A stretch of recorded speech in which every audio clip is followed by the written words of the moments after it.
People need to understand that the absence of pain is not the absence of dysfunction, because there's also a big movement right now that says, oh, you don't need to do any corrective work. You just train with lighter weights. Okay, I hate to tell you this, but you can have pain in a joint and not be cognizant because it's not to the point where your brain thinks it needs to tell you. So when the mechanoreceptor senses there's some type of issue, it talks to the brain. It's like, hey, should we tell Luke that there's a problem? Brain goes, no, no, no, just tighten this and lengthen this and move it here. Okay.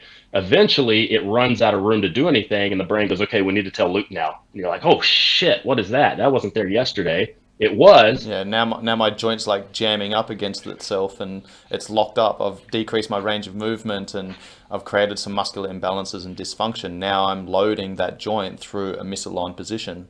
Yeah, yeah, and the tissue is constantly changing to try to move yourself towards more space, more stability.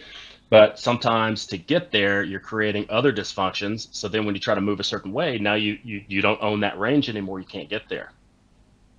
Yeah, that's a great point, mate. Like I've had some of my fighters doing Jefferson curls, and people like looking at me weird, like, "What the fuck? What are you doing? Like, why are you putting me in that position?" I'm like, "Well, they're gonna get in that position, so I need to train them in that position." I'm not, as you said, I'm not trying to fix their posture. I'm trying to, you know, make them better connected to the musculature that is going to control their, scapular function, which is then going to aid in better shoulder health and function Yep. overall. But at the end of the day, like we need to train these guys in these positions that they're going to find themselves in because we get injured in areas, joint angles that we're weak. We don't have control.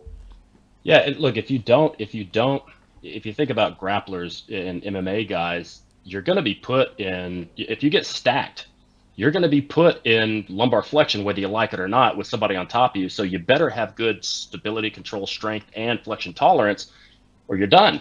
Like, I see it all the time. People get stacked on the mat and then they're like, oh, and they walk off the mat. You don't see them for a couple of months because their back's fucked.